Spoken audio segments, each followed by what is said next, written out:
فقال الله سبحانه وتعالى في القرآن المجيد والفرقان الحميد فأعوذ بالله السميع العليم من الشيطان الرجيم من همزه ونفخه ونفسه بسم الله الرحمن الرحيم فكلوا مما رزقكم الله حلالا طيبا واشكروا نعمة الله إن كنتم إياه تعبدون. تمام قسم کی حمد و ثنا، کبریائی، تعریفات، تعلیمات، عبادات، حاجات و مناجات اس اللہ سبحانہ و تعالی کے لیے لائق و زیبا ہے کہ جس نے ہم ایمان والوں کو اس بات کا حکم دیا ہے حلال اور پاکیزہ کھاؤ. بے شمار درود و سلام ہو نبی کریم رؤوف الرحیم صلی اللہ علیہ وسلم پر کہ جن کو اللہ سبحانہ و تعالی نے دنیا والوں کے لیے بہترین رہبر و رہنما، قائد اعظم و امام اعظم بنا کے مبعوث فرمایا کہ جو دنیا میں سب سے زیادہ حلال کی تعلیم دینے والے اور صاف ستھرا پاکیزہ طیب کھانے اور پینے والے تھے. سامعین محترم، قرآن مجید میں اللہ سبحانہ و تعالی نے اس بات کا حکم دیا ہے فَكُلُوا مِمَّا رَزَقَكُمُ اللَّهُ حَلَالًا طَيِّبًا. اللہ سبحانہ و تعالی نے جو تم کو دیا ہے حلال، صاف ستھرا، پاکیزہ کھاؤ. اور ساتھ ہی اللہ فرماتا ہے وَاشْكُرُوا نِعْمَةَ اللَّهِ، اور یہ اللہ کی بہت بڑی نعمت ہے. اللہ تقاضا کرتا ہے وَاشْكُرُوا نِعْمَةَ اللَّهِ، اللہ سبحانہ و تعالی کی نعمتوں کا شکر ادا کرو، اللہ کی نعمتوں کا شکر ادا کرو. ان کنتم ایاہ تعبدون، اگر تم اللہ کی عبادت کرتے ہو. اس چھوٹی سی آیت مبارکہ میں اللہ تعالیٰ نے پہلا حکم یہ دیا ہے حلال پاکیزہ کھاؤ، صاف ستھرا کھاؤ، جھوٹ سے، فراڈ سے، دھوکہ دہی سے، سود سے، مسلمانوں کے اموال کو ناجائز ہڑپ کرنے سے بچو. صاف ستھرا کھرا بہترین کاروبار کرو، محنت مزدوری کرو، حلال کے متلاشی بن کے رہو. اور جب اللہ سبحانہ و تعالیٰ تجھے آپ کو حلال مہیا کرے، آپ حلال کو پالیں، تو پھر یہ بہت بڑی نعمت ہے. یہ اتنی بڑی نعمت ہے کہ آپ اس نعمت کے بغیر نہ تو اپنی فرضی اور نہ ہی نفلی عبادت کو اللہ کے سامنے قبول کروا سکتے. جب حلال صاف ستھرا ملے تو پھر اللہ سبحانہ و تعالیٰ کی نعمت کا جتنا زیادہ ہو سکے شکریہ ادا کرو. اللہ کے نبی علیہ السلام نے ایک شخص کو دیکھا تھا جو اپنے گھر سے نکلا تھا، بہن بھائیوں کو چھوڑا تھا، ماں باپ کو چھوڑا تھا، بیوی بچوں کو چھوڑا تھا، کاروبار کو چھوڑا تھا، اپنے شہر اپنے ملک کو بھی چھوڑا تھا، پردیس میں تھا، سفر میں تھا، احرام باندھا تھا. اس کی بھی شاید کہ اللہ سبحانہ و تعالیٰ کی رضا کو پانے کی کوشش ہو. بکھرے بال تھے، پراگندہ حال تھا. اللہ کے نبی علیہ السلام نے دیکھا تھا اور اپنی زبان نبوت سے کیا فرمایا تھا جب اس کو دیکھا کہ وہ یا ربی کی صدائیں بلند کر رہا ہے احرام کی حالت میں، تو اللہ کے نبی علیہ السلام نے دیکھا اور سنا، زبان نبوت سے اللہ کی وحی کے ساتھ بتلایا. ارشاد فرمایا کہ اللہ اس کی پکار کو، اس کی عبادت کو کیسے قبول کرے، کیوں کر کے قبول کرے جبکہ اس کے جسم پہ جو لباس ہے، جو احرام ہے، حرام کے پیسوں کا ہے، اس کے پیٹ کے اندر جو لقمہ ہے حرام کے پیسوں کا ہے، تو اللہ اس کی پکار کو کیسے قبول کرے. تو یہ بہت بڑی دلیل ہے کہ اللہ سبحانہ و تعالیٰ نہ تو ہماری دعاؤں کو قبول کرتا ہے، اور دعا کس کو کہتے ہیں وقال ربکم ادعونی استجب لکم. قرآن کہتا ہے، تمہارا رب کہتا ہے مجھے پکارو، جو مانگو گے دے دوں گا.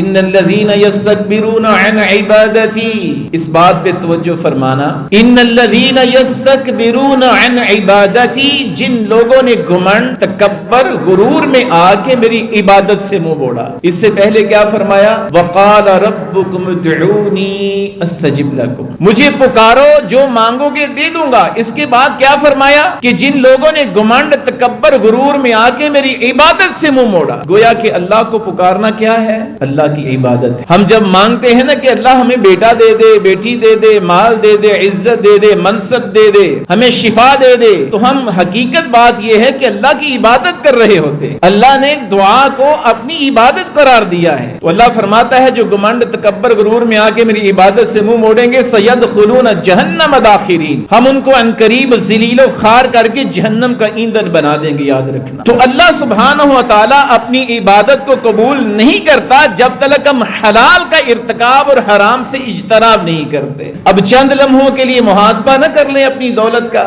اپنے بینک بیلنس کا، اپنی پراپرٹی کا، اپنی فیکٹریوں کا، اپنی گاڑیوں کا، اپنی کوٹھیوں اور بنگلوں کا کہ یہ کس پیسے سے حاصل کی ہے ہم نے، ہمارے کاروباری ذرائع کیسے ہیں، ہماری ڈیلنگ کیسی ہے، ہماری کسٹمر کے ساتھ بارگیننگ کیسی ہے، کیا اس کے اندر جھوٹ تو نہیں، کہ ایسا تو نہیں کہ دکھلایا کچھ ہوتا ہے اور میں دیتا کچھ ہوں، ڈلیور کچھ کرتا ہوں، کہ ایسی بات تو نہیں کہ میں نے زکات کے اندر خیانت کی ہوئی ہے، کیونکہ اگر زکات کے اندر خیانت کی ہے تو مال سارے کا سارا ناپاک ہے.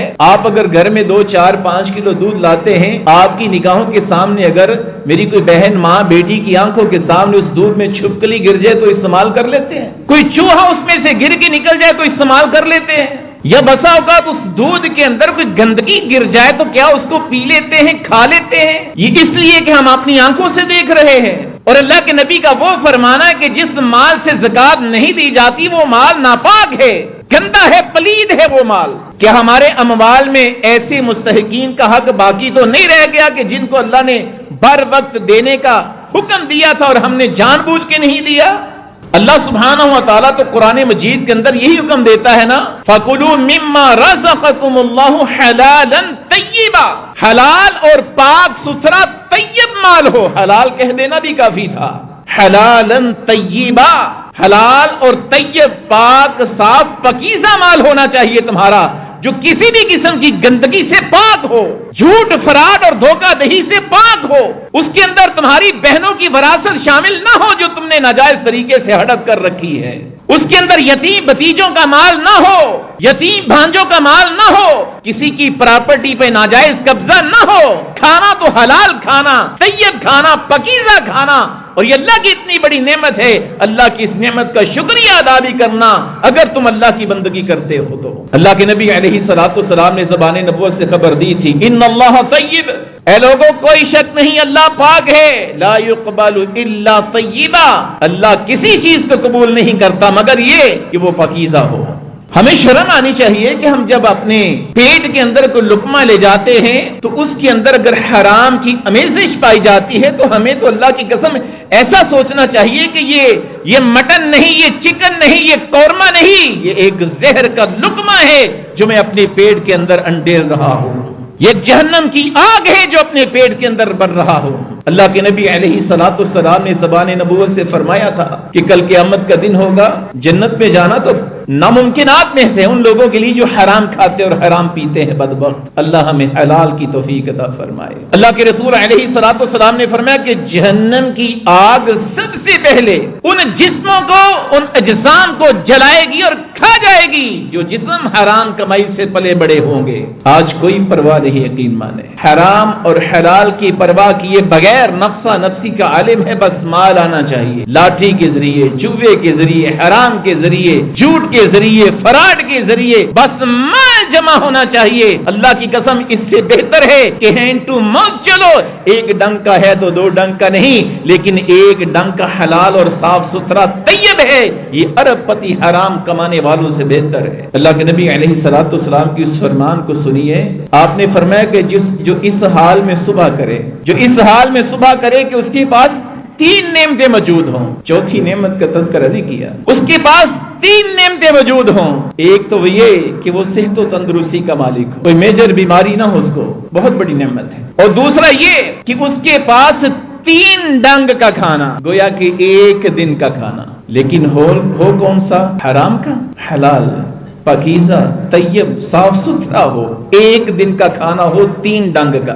اور تیسری نعمت کہ وہ اپنے آپ کو امن میں محسوس کرے، کسی کے ساتھ لڑائی نہیں، جھگڑا نہیں، پھڈا نہیں، فتنہ نہیں، کوئی کیس نہیں چل رہے، وکیل کی کال نہیں آتی کہ فلاں پیشی ہے، حاضر ہو وہاں پہ، پیشی پہ اگر نہ جائیں تو یک طرفہ فیصلہ ہو جائے گا، کوئی پریشانی لاحق نہیں، پوری دنیا میں کسی کے ساتھ اس کی کوئی لڑائی ہے ہی نہیں. یہ تیسری نعمت اگر جس کے پاس ہے، 3 نعمتیں جس کے پاس ہوں، اللہ کے نبی علیہ الصلوۃ والسلام فرماتے ہیں فَكَأَنَّمَا حِزَتْ لَهُ الدُّنْيَا، یہ ایسا خوش قسمت انسان ہے کہ جس کے پاس صحت بھی ہے، جس کے پاس حلال، پاکیزہ، صاف ستھرا صرف 1 دن کے کھانے کا بندوبست ہے، اگلے دن کہاں سے آنا ہے کوئی پتہ نہیں، کوئی ذرائع نہیں، کوئی اسباب نہیں، آنا ہے کہ نہیں آنا ہے، حلال ہو، پاکیزہ ہو، صاف ہو، ستھرا ہو، بے شک ایک دن کا کھانا ہو اور امن میں اپنے آپ کو محسوس کرے، اللہ کے نبی دنیا کا سب سے امیر ترین آدمی اس کو قرار دیتے ہیں۔